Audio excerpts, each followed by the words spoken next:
Good morning. এখন ঘড়িতে বাজে হচ্ছে 3টা 47, আর আমি বেরিয়ে পড়লাম প্রয়াগরাজের উদ্দেশ্যে। তো চলো, কতক্ষণ লাগে সেটাই এখন দেখার বিষয় আছে। আর আমার বাড়ি থেকে প্রয়াগরাজের ডিস্টেন্স হচ্ছে প্রায় 850 কিলোমিটার। জয় শ্রী সীতারাম, জয় শ্রী বালাজি। 1221 কিলোমিটারে আমি বাইক ছেড়েছি, আর বাইকটা নতুন নতুন বাইক একেবারে। তো এখন আমি চলে আসলাম গাজল টোলের কাছে। আর গাজল টোলটা হচ্ছে আমার বাড়ি থেকে খুবই কাছে, এই 2 কিলোমিটার মতো ডিস্টেন্স, বেশি দূর না। গাজল টোলের সবগুলো সিগন্যাল গ্রিন হয়ে আছে। আর আজকে হচ্ছে 5 তারিখ, আমার বেরোনোর কথা ছিল 2:30-এর মধ্যে। তার কারণ অনেকটাই পথ যেতে হবে, কিন্তু কই না, তো রাস্তায় কোথাও দাঁড়িয়ে হয়তো একটু চা খেতে হতে পারে। অনেকক্ষণ আগে উঠেছি ঘুম থেকে, 2টোর আগেই ঘুম থেকে উঠেছি, তারপরে বেরোবো। সামনে চলে যাচ্ছে গাজল থানার মালদা ডিস্ট্রিক্ট পুলিশ। আর এটা হচ্ছে আমাদের গাজল ফ্লাইওভার। আর বাম দিকে মা লক্ষ্মী হোটেল, যেটা হচ্ছে কলকাতা শিলিগুড়ি যেতে গেলে এখান থেকেই বাস ধরতে হয়। আর আমার বাইকে ফিউল রেঞ্জ 3টা দাগ দেখাচ্ছে, এইখানে ভরবো না, যতদূর যাওয়া যায় পেট্রোলটা বিহারে ভরবো। রাত্রেবেলা যা বাইক চালাতে লাগে না, অসাধারণ লাগে। বাইক হোক গাড়ি হোক, দারুণ লাগে। কিন্তু রাত্রেবেলা কোনো কথা হয় না বস। দেখো ফ্লাইওভারটা কতটা সুন্দর, লাইট মাঝে মাঝে বন্ধ করে দেয়, কিন্তু আজকে লাইটটা জ্বলছে। আর এখান থেকে রায়গঞ্জ হচ্ছে সোজা, গাজল চাঁচল NH-81 বাম দিকে। তো আমি এখন সোজা চলে যাব। এখন আমি চলে আসলাম কদুবাড়ি, 4 মিনিটে বাড়ি থেকে 5 কিলোমিটার। এই রাস্তাটা একটু খারাপ, রায়গঞ্জের রাস্তাটা দেখার বিষয় আছে, একটু দেখে শুনে চলতে হবে। আর এটা হচ্ছে NH-12। আর এখন আমি চলে আসলাম ইটাহার, আর এইখান থেকে আমাকে ফোন করতে হবে একজনকে। ঠান্ডাটাও কিন্তু এক্সেস আছে, আজকে জ্যাকেট পরে আছি, তারপরেও ঠান্ডাটা কিন্তু লাগছে বাইকে। আর আমি চলে আসলাম হচ্ছে ইটাহার। এখান থেকে হচ্ছে বাম দিকে চূড়ামন, চূড়ামন, তারপরে চাঁচল। আমাকে এখন ফোন করে নিতে হবে, তার আগে এখানেই দাঁড়াই একটু, আর ফোনটা করে নি। রায়গঞ্জ এখান থেকে হচ্ছে 14 কিলোমিটার। আর আমি ইটাহার ক্রস করলাম কেবল মাত্র। দেখো কত কুয়াশা, আর রাস্তার ধারের লাইট গুলো আছে বলে ঠিকঠাক একটু দেখা যাচ্ছে, না হলে তো মুশকিল ব্যাপার ছিল। আর আমি যাচ্ছি একজনকে নিতে। আমার যাওয়ার কথা ছিল রায়গঞ্জ, আমি যাচ্ছি এখন কালিয়াগঞ্জ। ये कहाँ आ गए हम। ও ভাই, এত ঠান্ডা, হাত পুরো জমে গেছে। আর রাস্তাটা কতটা দেখাচ্ছে দেখো, কতটা সুন্দর স্ট্রিট ল্যাম্প আর সকালের ভাইব। আর এখন ঘড়িতে বাজে হচ্ছে 4টে 58। কালিয়াগঞ্জ রেলওয়ে স্টেশন হচ্ছে বাম দিকে, বালুরঘাট হচ্ছে সোজা। আমি বাঁ দিকেই যাব সম্ভবত। ওই যে সামনে দাঁড়িয়ে আছে একজন, রানা বাবু। ফাইনালি এখন আমি রায়গঞ্জ আসলাম, আর এইখান থেকে আমাকে ডান দিকে যেতে হবে। আর দেখো কিভাবে গাড়ি চালাচ্ছে রে ভাই, বাম্পারে আমার গাড়ি ঠেকে গেল। আর এটা হচ্ছে রায়গঞ্জের সিঙ্গেল ব্রিজ, আর দুটো বড় বড় বট গাছ। এই জায়গাটা কিন্তু খুব সুন্দর লাগে। আর সামনে আছে ডান দিকে কুলিক ফরেস্ট। এখন সকাল হওয়ার মুহূর্ত, আর এখন ঘড়িতে বাজে হচ্ছে 5টা 55। আর আমার ডান দিকটা হচ্ছে Kulik forest area. Welcome to NH-12। এখন আমি সোজা ডালখোলার রাস্তাটা ধরে নিয়েছি। ডালখোলা থেকে আমি বাম দিকে যাব, আর সামনে চলে আসছে আজকের দিনের আমাদের দ্বিতীয় টোল গেট। একটা হচ্ছে আমার বাড়ির কাছেই ছিল, গাজল টোল। আর এটা হচ্ছে রায়গঞ্জ টোল। অনেকটাই লেট হয়ে গেছে আমার বাড়ি থেকে বেরোতে বেরোতে। দেখো কি হারে কুয়াশা, কিছু দেখা যাচ্ছে না। বাপরে বাপ, মারাত্মক লেভেলের কুয়াশা। এই সকাল থেকেই চলছে কুয়াশাটা। আমাদের দিকটাতে সেরকম ভাবে কুয়াশাটা ছিল না, রায়গঞ্জ বেরানোর পরেই কুয়াশাটা অতিরিক্ত হয়ে গেছে। গাজল থেকে ডালখোলার রাস্তাটাতে শুধু বাইপাসের জন্যই মানুষ খুব তাড়াতাড়ি পৌঁছে যেতে পারে। আর আমিও বাইক চালিয়ে যা বুঝতে পারছি, আমার বাইক 80+ চলছে। আর দেখো সামনে অসম্ভব লেভেলের ডালখোলা, এখান থেকে 9 কিলোমিটার। আবার এখানে আবার ডালখোলা দেখাচ্ছে 11 কিলোমিটার। পূর্ণিয়া 56, শিলিগুড়ি 141। তো আমরা শিলিগুড়ি যাব না, ডালখোলা থেকে পূর্ণিয়া মোড় চলে যাব, ডালখোলা থেকে সোহার। আর দেখো রাস্তাটা কি সুন্দর, আর আমার পাশে বালাজির একটা ফ্ল্যাগ। আর বাইপাস গুলো সুন্দরও করেছে, খুব সুন্দর বাইপাস। মানে বাইক চালিয়ে, গাড়ি চালিয়ে যা মজা। আমি কিছুদিন আগে গাড়ি নিয়েও এসেছিলাম, দারুণ। খুব অল্প সময়ে অনেকটা ডিস্টেন্স কভার করা যাচ্ছে। রাতের বেলা তো আরো সুন্দর লাগে বাইপাস গুলো, বাইপাস সাথে আবার ফ্লাইওভার। সকাল হয়ে গেছে, আর এখন ঘড়িতে বাজে হচ্ছে 6টা 35। বাইকের স্পিড আছে 90+। এইরকম ফাঁকা রাস্তা থাকলে ঠিক আছে, কুয়াশাটা মাঝে মাঝে যখন চলে আসছে তখন অতিরিক্ত চাপ হয়ে যাচ্ছে, বাইক চালানো যাচ্ছে না। এখন আমি চলে আসলাম ডালখোলা, ফ্লাইওভারটা সামনে থেকে দেখা যাচ্ছে। শিলিগুড়ি 127 কিলোমিটার, কিষানগঞ্জ 28 কিলোমিটার, পূর্ণিয়া হচ্ছে 42 কিলোমিটার। পূর্ণিয়া বাম দিকে যেতে হবে।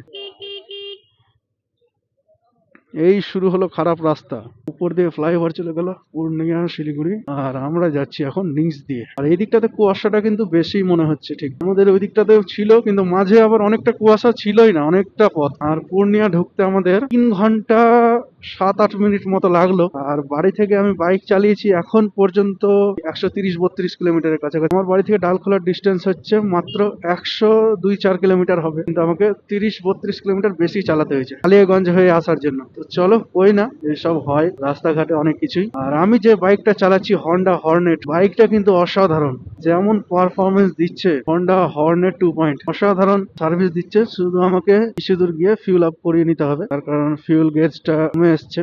দেখো কিভাবে লরি চলছে মাঝখানে, ভাই সাইড দিয়ে চলো, সবাই যাওয়ার আছে রাস্তা দিয়ে। আর আমরা কিন্তু বিহারে অলরেডি এন্টার করে ফেলেছি।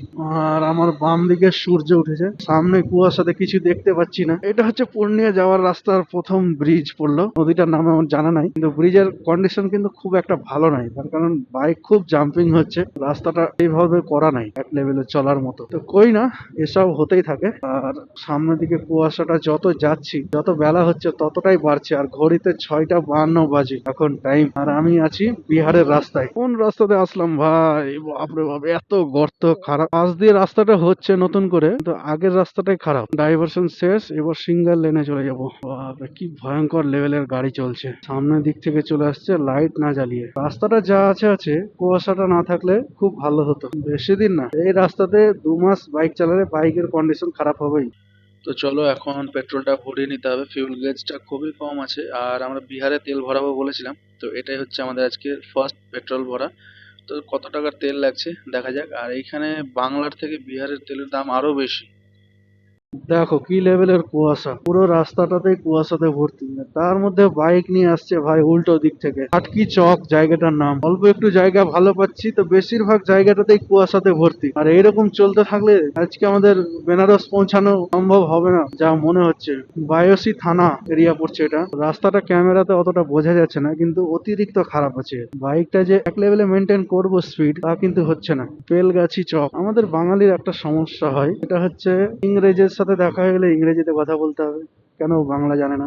বিহারির সাথে দেখা গেলে বিহারি ভাষার চেষ্টা করতে হবে, আর যারা হিন্দি বলে তাদের সাথে দেখা হয়ে গেলে হিন্দিতে কথা বলতে হবে। মানে সব ল্যাঙ্গুয়েজ জানতে হয় এই বাঙালিদেরকে। এখন আমি বিহার টোল গেট চলে আসলাম। কোনটা লেন যে আমাদের আছে, লাস্টেরটা দিয়েই যাই, লাস্টেরটাই বাইকের হয়, বাইক 3 চাকা। আর এরা ভাই ডবল ডবল বাম্পার দিয়ে রাখে, এটাই খুব বাজে লাগে। 3 নম্বর টোল গেট আমরা ক্রস করলাম এখন পর্যন্ত। এই জায়গাটার নাম কি আছে, কোথাও দেখতেও পাচ্ছি না নাম। এই জায়গাটা হচ্ছে মোহাম্মদপুর। আর রাস্তার 2 ধারে যখন ডেকোরেশন থাকে না, তো দারুণ লাগে। কিন্তু আমার ডান দিকে যে গাছগুলো আছে রাস্তার মাঝে, লাইট ব্যারিকেড গুলো, ওই জায়গার গাছগুলো কিন্তু খুব সুন্দর লাগছে দেখতে, তার কারণ ফুলগুলোও সুন্দর হয়ে আছে। জানি না কোন ফুল গাছ আছে, তবে দেখতে খুব সুন্দর। আর একটা জিনিস আমাকে অবাক করে দিল, যে বিহারে তেলের দামটা আগে কম ছিল, কিন্তু আমি বিহারে ফিউল আপ করানোর পর দেখছি যে পেট্রোলের দাম অনেক বেশি বাংলার থেকে। আর এখন বাজে ঘড়িতে 7টা 20, কম বেশি আমি বাড়ি থেকে 170-80 কিলোমিটার চলে এসেছি। বেগুসরাই হচ্ছে এখান থেকে 182 কিলোমিটার, আর পূর্ণিয়া মোড় যেটা, সেটা হচ্ছে 7 কিলোমিটার, আর দারভাঙ্গা হচ্ছে 223 কিলোমিটার ডান দিকে। চলো আমি পূর্ণিয়া মোড়েই যাচ্ছি এখন, তারপরে ওইখান থেকে বাকিটা কন্টিনিউ করব। এখান থেকে ভাগলপুর হচ্ছে 90 কিলোমিটার, পাটনা 296, বেগুসরাই 177। আর আমার এটা হচ্ছে ফার্স্ট টাইম এক্সপিরিয়েন্স যে বাড়ি থেকে এতটা দূরে বাইক রাইড করা। আর আজকে আমাদের ডেস্টিনেশন হচ্ছে বেনারস, দেখা যাক কতক্ষণ লাগে। আর এই সিঙ্গেল লেন একটু অসুবিধাই হচ্ছে বাইক চালাতে, তখন ডবল লেনে ছিলাম ঠিকঠাক ছিল, সিঙ্গেল লেনে একটু অসুবিধাই হচ্ছে। আমাদের ডবল লেনে চালিয়ে অভ্যস্ত আমরা, একটাতে হয় না, দুটোতে হয় না, একসাথে একবারে 6-7টা। আর বাড়ি থেকে আমরা কম বেশি 200 কিলোমিটার বাইক চালিয়ে নিয়েছি, এখন আমাদেরকে যেতে হবে 500 কিলোমিটার রাস্তা ভাগলপুর সোজা। আবার বাম্পার এক গাদা, বাম্পারে তো জানটা খেয়ে নিল পুরো, এত আবার বাম্পার থাকে নাকি। ডান দিকে হচ্ছে খাগড়িয়া না কি নাম দেখলাম, যাই হোক এই এরিয়াটা একটু ডেভেলপ এরিয়া মনে হচ্ছে, কারণ অনেক কিছুই আছে, দোকান, শপিং মল, গ্যারেজ। বিহারে কত ঘন ঘন টোল গেট। আর এটা আজকে আমাদের হচ্ছে 5 নম্বর টোল গেট। টোল গেটের কোনো নামও নাই, NH-31 আর কিছু নাই লেখা। চলো আমাদেরকে গাড়ি লেন দিয়ে ছেড়ে দিল। তো ফাইনালি সূর্যটা ভালো মতো দেখতে পেয়েছি আজকে, মানে আজকের সূর্যটা। Bijendra public school. আরে ভাই এত ঘন ঘন বাম্পার, এত বাম্পার থাকলে হয় নাকি, মানুষ গাড়ি বাইক চালাবে কি করে। জানি না জায়গাটার নাম কি আছে, এটা সম্ভবত পূর্ণিয়া সিটি হবে। এই জায়গাগুলোর নাম আমি কিন্তু একটাও দেখতে পাচ্ছি না, কোথায় যে যাচ্ছি না যাচ্ছি। পূর্ণিয়া সিটিটা পার করলাম আমি, কিন্তু পূর্ণিয়া সিটি বাজারের মতো মনে হলো দেখে। আদেও সেটা পূর্ণিয়া সিটি ছিল না অন্য কিছু ছিল বুঝতে পারলাম না। আর যতগুলো বাম্পার কাউন্ট করতে করতে মাথা খারাপ হয়ে যাচ্ছে। পাটনা এখান থেকে 280 কিলোমিটার। চলো পাটনা, তারপরে আমাদের বেনারস। এখনো অনেকটা পথ বাকি। আর দেখো, তোমরা যদি আমার চ্যানেলে নতুন হয়ে থাকো তো অবশ্যই কিন্তু চ্যানেলটা সাবস্ক্রাইব করে নিও। ভিডিওটা ভালো লাগলে একটা লাইক করে দিও আর বন্ধুদের সাথে শেয়ার করে দিও। এটা হচ্ছে আমার ফার্স্ট এক্সপিরিয়েন্স, যেটা বাড়ি থেকে 700 কিলোমিটার কভার হবে। সবই ঠিক আছে, কিন্তু বাম্পারের জন্য বাইকটা চালানো যাচ্ছে না। দেখো ছাগলগুলো র্যাপিডো বুক করেছে, র্যাপিডো বাইক কি শুকিয়েই যাচ্ছে ঠান্ডার মধ্যে। ভাই বিহারকে কেউ বাঁচাও, তার কারণ এত বেশি বাম্পার বিহারে, বাইক চালানো যাচ্ছে না। অসম্ভব বাম্পার দিয়ে রেখেছে, মনে হয় এখানকার যে মন্ত্রী আমলা আছে তারা বাড়ি থেকেই বেরোয় না, যা কন্ডিশন। এত বেশি বাম্পার কে দেয় ভাই রাস্তাতে, তা আবার এনএইচ এর উপরে। চলো বাড়ি থেকে 200 কিলোমিটার কমপ্লিট হয়ে গেল, 200 এখন। আর ঘড়িতে টাইম হচ্ছে 7টা 58, মানে আমাদেরকে একটু কিছু খাওয়া দাওয়া করতে হবে। মুজফ্ফরপুর হচ্ছে 253 কিলোমিটার। আর আমি বিহারে প্রায় 1 ঘন্টা বাইক চালাচ্ছি, 1.5 ঘন্টার বেশি হয়ে গেছে, কিন্তু এখন পর্যন্ত একটা খাবারের দোকান দেখতে পাচ্ছি না। খাবারের দোকান নাই এমন না, কিন্তু সকালবেলা বিহারে দেখছি চপ মুড়ি খাচ্ছে মানুষ। রোদ্রুটা উঠে গেছে আর আমি জ্যাকেটের উপরে রেনকোট পরেছি ঠান্ডার জন্য। ঠান্ডা থেকে বাঁচতে গিয়ে দেখছি এখন ধুলো থেকেও বেঁচে গেছি রেনকোট পরার কারণে। চলো অনেকক্ষণ ঘোরাঘুরির পর এখন একটা খাবারের দোকান পেয়েছি, দেখি কি খাবার পাওয়া যায়। হ্যাঁ চা চলে তো চলে লিট্টি, সাথে আবার সেলুন আছে রে ভাই এখানে খাবারের দোকানের সাথে। না এই দোকানে খাওয়া যাবে না, তার কারণে চলো ওই পরেরটাতে দেখো তো। ওই পরেরটাতে চলো, ওই পরেরটা দাঁড়া, ঘোরো, উঠো উঠো। হ্যাঁ লিট্টি থাকলেও আর কিছু করার নাই। ওই যে ওইদিকে কি আছে দেখি, উঠো উঠো। এই যে কি বানাচ্ছে, রুটি মুটি হবে এখানে? কি যে পাওয়া যাচ্ছে রে ভাই, এদিকে তো খাবারেরই সমস্যা। বাইকটা এখানে দাঁড় করাই, হ্যাঁ দিয়ে ওখানে জিজ্ঞেস করবো, ওখানে ওই পারে জিজ্ঞেস কর।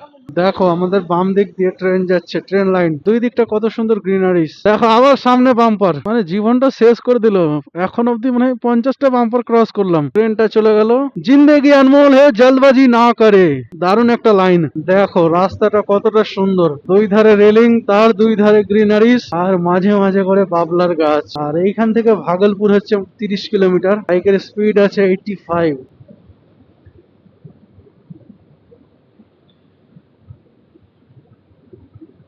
আর এইখানকার আমি জায়গাগুলোর নামগুলোই মিস করে যাচ্ছি, কোথায় আমি আছি এখন। আমাদের শুধু চা খাওয়াই হবে লাস্টে। প্রতি 1 কিলোমিটারে 4টা করে 5টা করে বাম্পার। ये कहाँ आ गए हम पता नहीं चल रहा है। চলো कोई না, রাস্তা এনজয় করো, মঞ্জিল কা কোই পাতা নেই। দারুণ লাগছে কিন্তু রোডটা একদম স্মুথ ভাবে চলছে, আর সাথে আমার বাইকটাও। মহাবীর মন্দির, ওই যে ট্রেনটা আবার ডান দিকে কাছে চলে এসেছি ট্রেনের। তো চলো আজকে আমি চলে আসলাম আজকের দিনের 6 নম্বর টোল গেট। বিহারের রাস্তাতেই 100 কিলোমিটারের মধ্যে 3টা টোল প্লাজা। এই বিহারের টোলের সিস্টেমটা আমি বুঝতে পারছি না কেমন ভাবে চলছে। বিহারের টোলের সিস্টেম ঠিক না, বাইক লেন নাই। তো চলো কই না, খাওয়া দাওয়া করে এখন বেরিয়ে পড়লাম আবার গন্তব্যের দিকে। আর এখন দেখার বিষয় কতক্ষণ লাগে। বাড়ি থেকে প্রায় কম বেশি 250 কিলোমিটারের বেশি বাইক চলছে, তার মাঝে অনেকবার দাঁড়িয়েছি। রাস্তাটা তো ভালো বিহারের, কিন্তু অল্প জায়গার মধ্যে অনেক কটা টোল। আর দ্বিতীয় একটা হচ্ছে সেটা প্রচুর বাম্পার রাস্তাতে, প্রতি 1 কিলোমিটারে 5টা করে বাম্পার। বাইক গাড়ি ঠিক মতো চালানোই যাচ্ছে না। দেখো রাস্তার ধারে কতটা সুন্দর গ্রিনারিস, দুই ধারে, নিচে কিন্তু দুই ধারেই গর্ত, সব বড় বড় গাছ। দারুণ এক্সপিরিয়েন্স কিন্তু এই জায়গাগুলো। নিচে রেল লাইন থেকে গেল, মানে এইগুলো জায়গাতে ব্রেকের কোনো দরকারই পড়বে না। কিন্তু এই জায়গার একটাই সমস্যা বিহারের, যে মানুষ discipline by car drive bike ride কোনোটাই করে না। যে যার মতো সামনে থেকে চলে আসে, সাইড থেকে এসে অকারণে হর্ন বাজায়। ও ভাই এগুলো আবার কিসের জন্য এত জ্যাম লেগে গেছে। এক সাইডের রাস্তা পুরোটাই বন্ধ, এখন আমি রং সাইডে চলছি। এইভাবে তো রং সাইডে চলা যাবে না বেশি দূর, সামনে থেকে গাড়ি আসবে। চলো নিচ দিয়ে নেমে পড়েছি। রাস্তাটা অনেকটাই জ্যাম আছে, সামনে থেকে ফাঁকা দেখতে পাচ্ছি মনে হচ্ছে, পুলিশই সম্ভবত দাঁড় করিয়েছে। উল্টো রাস্তাতেই চলছি এখন জ্যাম্পের কারণে। চলো জ্যাম্প থেকে ছুটতে পেরেছি। বালিও উঠছে খুব, দেখো কিভাবে উল্টো দিক দিয়ে আসছে। একে তো রাস্তা খারাপ, তার মধ্যে উল্টো রাস্তায় আসছে। চলো গাড়ির বাম দিক দিয়ে যাই, সম্ভবত জাম্পটা অনেক দূর থেকেই আছে। অনেকে নিচে রান্না করে খাওয়া দাওয়া করেছে, কিছু কিছু জাম্প ছুটে যাচ্ছে। ওই না, চলো জাম্প থেকে বেরিয়ে তারপরে তোমাদের সাথে কথা হচ্ছে। দেখো কিভাবে গাড়ি চালাতে হচ্ছে। এ ভাই কি কারণে যে জাম্প কিছু বুঝতেও পারছি না, কোনো মাথা মুন্ডু খুঁজে পাচ্ছি না জাম্পের। এদিকে বাইক চালাতে অবস্থা খারাপ হয়ে যাচ্ছে জ্যাম্পের কারণে। ও ভাই, কত দিকে অ্যাক্সিডেন্ট! ও ভাই, এ আবার কে রে ভাই? মানে 800 নিয়ে যে এত উড়ছে, ডানা পাখনা গজিয়ে গেছে এরও।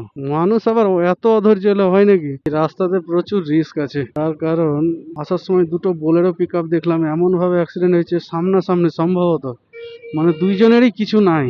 মানে কি লেভেলের গাড়ি চলে তাহলে এখানে! রাস্তাগুলো, রোডটা তো একবার নদীর রূপ ধারণ করেছে, ঢেউ হয়ে হয়ে। আর আমার পেছনে একটা 800 আছে ব্রিটিশ আমলের, ওরও জীবনে ধৈর্য শক্তি খুব কম। বয়স্ক লোক ধৈর্য ধরে যাবে তা নয়, এমন ভাবে গাড়ি চালাচ্ছে যেন মার্সিডিজ চালাচ্ছে। আবার কোনো একটা জ্যাম্পে পড়ে গেলাম। বাড়ি থেকে 300 কিলোমিটার কমপ্লিট, আর এখন ঘড়িতে বাজে হচ্ছে 10টা 35। এটা কোন জায়গায় আসলাম? জায়গার নামগুলো এরকম ভাবে লেখা নেই। আর এইদিকের লোকজন একটু অধৈর্য টাইপের, তার কারণ জায়গা না থাকার পরেও হর্ন দিতে ছাড়বে না। ট্রাফিক দাঁড়িয়ে আছে। बिहार है तैयार। कहाँ से है भाई तैयार बिहार? डेवलप तो मुझे दिखाई नहीं दे रहा। टोल तो है लेकिन रास्ता ठीक नहीं है। বেগুসরাই এখান থেকে হচ্ছে 60 কিলোমিটার। বেগুসরাইয়ের পর পাবো হচ্ছে পাটনা। আর দেখো অল্টো 800 কে সেই প্রায় 45 মিনিট থেকে আমাদের সাথে সাথেই চলছে, না নিজে আগে যেতে পারছে না কাউকে আগে যেতে দিচ্ছে। চলো ইয়ার, এখনো আমাদেরকে 500 কিলোমিটার মতো, 550 কিলোমিটার বাইক রাইড করতে হবে।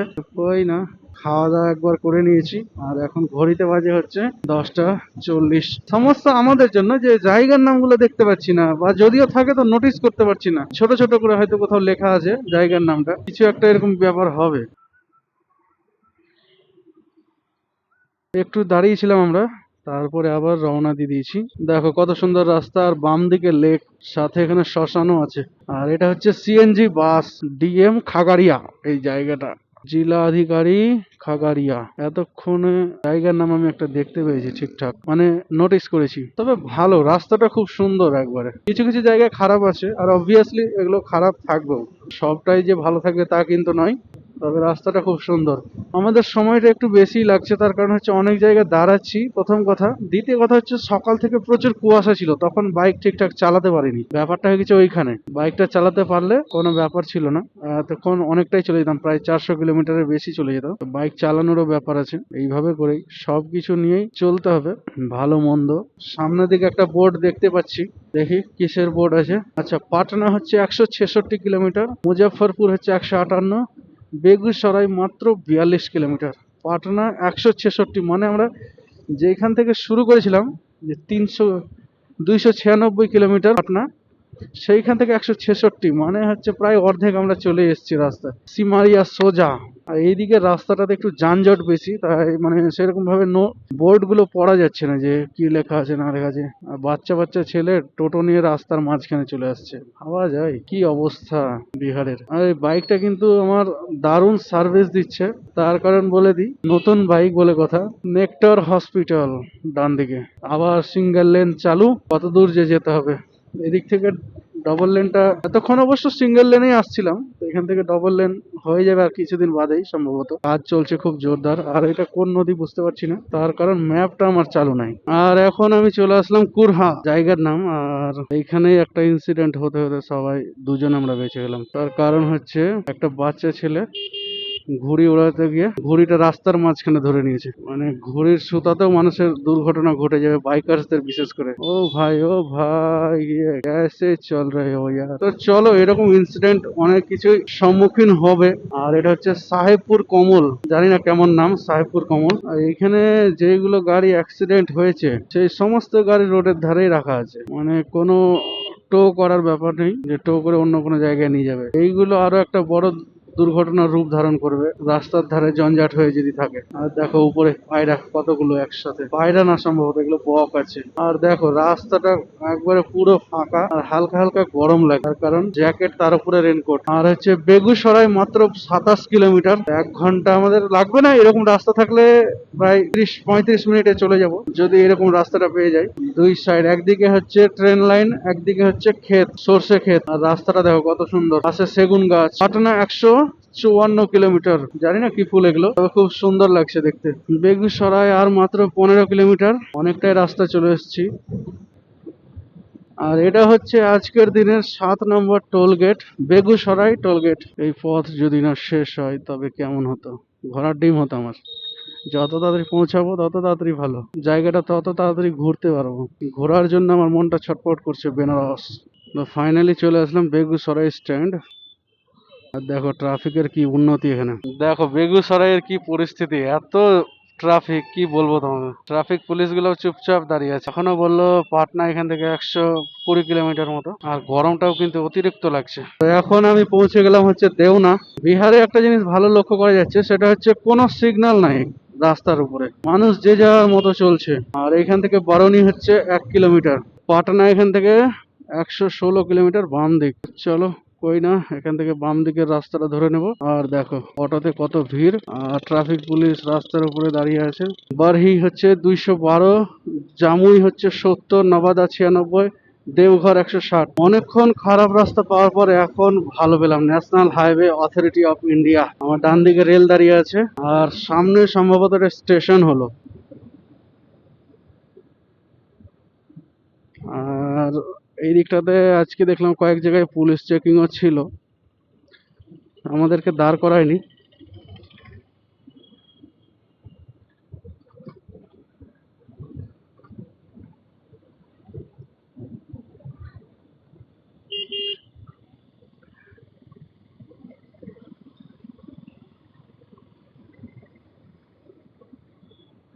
এই যে এখানেও পুলিশ চেকিং হচ্ছে।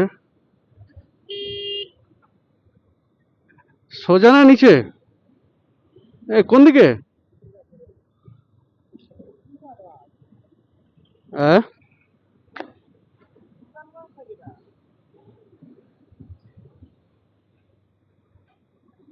ঠিক যাচ্ছি তো? আমরা ঠিক যাচ্ছি তো?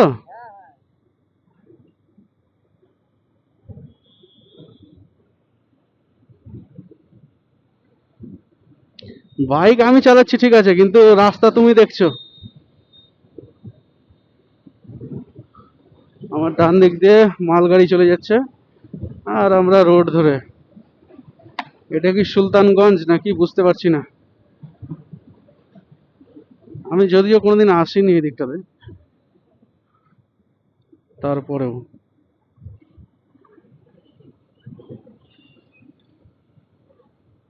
বাইকার্সদের লেন কি আলাদা নাকি কেমন কি ঠিক বুঝতে পারছি না। দেখো আমার ডান দিকটাতে নতুন ব্রিজ হচ্ছে, আর আমরাও একটা ব্রিজে করে যাচ্ছি। সেরা লাগছে কিন্তু ভিউটা দেখো। ভাগ্যিস আমরা জামে পড়িনি, নাহলে তো আমাদের কেল্লা ফতে হয়ে যেত। এক সাইডের গাড়ি যেমন ভাবে বন্ধ করে দিয়েছিল। এই দেখো ডান দিকটাতে কাজ চলছে, মাখনের মতো স্মুথ একটা রাস্তা পেয়ে গেছি। ও ভাই কি বলবো তোমাদের, বাইক 90+, আর আমার বাম দিকটা পুরোটা গ্রিন, একবারে এক্সপ্রেস ওয়ে বললেই চলে এটা। আর রাস্তার ধারে দেখো কোনো গাছপালা কিছু নাই, মানে কেউ যদি চায় যে একটু ছায়াতে দাঁড়াবে তার কোনো উপায় নাই। তো চলো, চা খাওয়া হয়ে গেছে তো? বোতল নিয়েছো?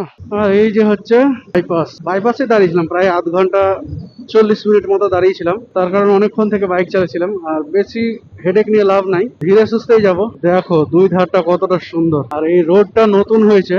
একটু আগে আমাদের 8 নম্বর টোল গেট পার করেছি, কিন্তু টোলটা চালু হয়নি। দেখো কোথায় কোথায় চলে আসছি, রেল মাঠ, জমি, বাপরে কোথায় কোথায় দিয়ে মানুষ ঢুকে যাচ্ছে এদিক ওদিক। আরে ভাই এত গরম লাগলে হয় নাকি? এই মাসে, ফেব্রুয়ারি মাসে আজকে মাত্র 5 তারিখ, তাতেই এত গরম। এইরকম ভাবে গরম পড়তে থাকলে মানুষ বাঁচবে না। তাও আমি সামনে গিয়েই থাকবো।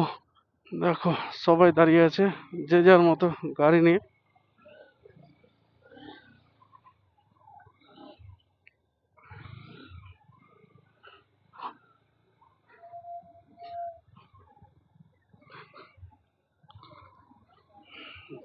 চলো সামনে চলে আসলাম, একবারে ফাটাকের সামনে। ও ভাই, গয়া থেকে গেল হচ্ছে আমার বাম দিকে 120 কিলোমিটার, আর বারাণসী হচ্ছে 380 কিলোমিটার, পাটনা 50 কিলোমিটার। চলো হয় না, এবার আমাদেরকে কোথাও দাঁড়িয়ে একটু খাওয়া দাওয়া করতে হবে, অনেকটা বেলা হয়ে গেছে। ঘড়িতে বাজে 2:38, আর কম বেশি বাড়ি থেকে 500 কিলোমিটার চলে এসেছি। এখন শুধু একটা হোটেল দেখতে হবে, এখানে খাওয়া দাওয়া করতে হবে। সেই সকাল থেকে চলছে বাইক, পাটনা সম্ভবত ঢুকে যাচ্ছি, আর প্রচুর টায়ার্ড হয়ে পড়েছি। 100 কিলোমিটার চলছে সকাল থেকে বাইক, উপর দিয়ে ফ্লাইওভার চলে গেল। 1 ঘন্টা থেকে চলছে জ্যাম, মানে জ্যাম ছাড়ার কোনো কথাই নাই। পাটনা শহরে এত বেশি জ্যাম। চলো আজকের দিনে দ্বিতীয়বার পেট্রোল ভরা, আর এখানে পেট্রোল হচ্ছে 105 টাকা 34 পয়সা পাটনা। চলো এখান থেকে আমাদেরকে এখন বাম দিকে চলে যেতে হবে, বেনারসের দিকে। আমার বাম দিকে থেকে গেল দানাপুর রেলওয়ে স্টেশন, আর আমরা এখন সামনের দিকে চলে যাচ্ছি। দেখো সামনের সূর্যটা কতটা সুন্দর। আর এখন ঘড়িতে বাজে 5:30টার কাছাকাছি, 5:30 না 5:18। এখন চলে আসলাম হচ্ছে আজকের দিনের 10 নম্বর টোল প্লাজা। গাজীপুর 127 কিলোমিটার, পাহাড় হচ্ছে 44 কিলোমিটার, সন্দেশ হচ্ছে 21 কিলোমিটার। তো এখন আমরা আসলাম হচ্ছে হোটেলে 2 ঘন্টা আগে। তারপরে এখন ঘড়িতে বাজে হচ্ছে 1টা, আর রাত্রি 1টার সময় আমরা হোটেলে খেতে যাচ্ছি। দেখো কি হারে কাচরা সব দিকে, বাইকটা সব বাইরেই পড়ে থাকে, পাবলিক ঘুমাচ্ছে, আর আমরা যাচ্ছি রাত্রে খাবার খেতে। ভাবা যায় ভাই, বন্ধ হয়ে গেছে তো। রাত্রি 1টার সময় মার্কেটের অবস্থা দেখো, তাহলে উপায়।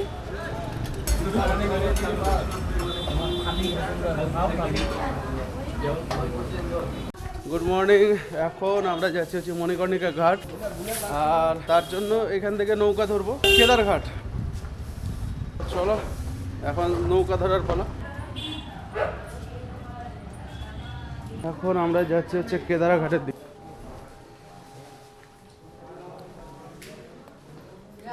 গণেশ মহারাজের মন্দির।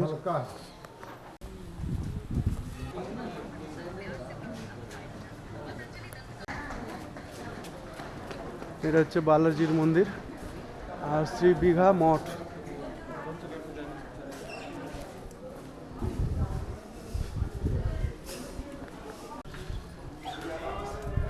কেদারঘাটে যাচ্ছি।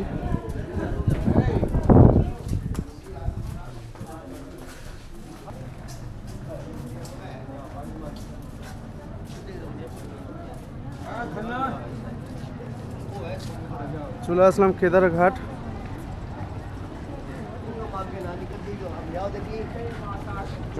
জয় মা গঙ্গা। দেখো কত মানুষের সমাগম, আর বাবারই বোট এই দিকটাতে।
আমার সামনে যেটা দেখতে পাচ্ছ সেটা হচ্ছে মণিকর্ণিকা ঘাট, আর মন্দিরের ডান দিকে যেটা দেখতে পাচ্ছ সেটা হচ্ছে বিশ্বনাথ মন্দির, আর এটাই হচ্ছে মেন গেট ঘাটের দিক থেকে।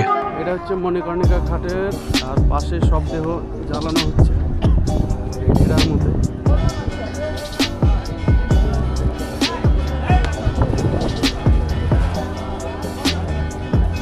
জীবনের সমস্ত রাগ জেদ অহংকারের শেষ ঠিকানা, এরপর আর কেউ কারোর নয়। এটা হচ্ছে কাশী বিশ্বনাথ মন্দিরের মেন গেট, যেটা নদীর ঘাট থেকে উপর দিকে উঠছে।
চলো আজকের মতো ভিডিওটা এখানেই শেষ করছি। দেখা হবে নেক্সট আরো একটা নতুন ভিডিওতে। Till then keep safe, be happy. আর ভিডিওগুলো ভালো লাগলে অবশ্যই কিন্তু লাইক শেয়ার সাবস্ক্রাইব করে দিও মনে করে।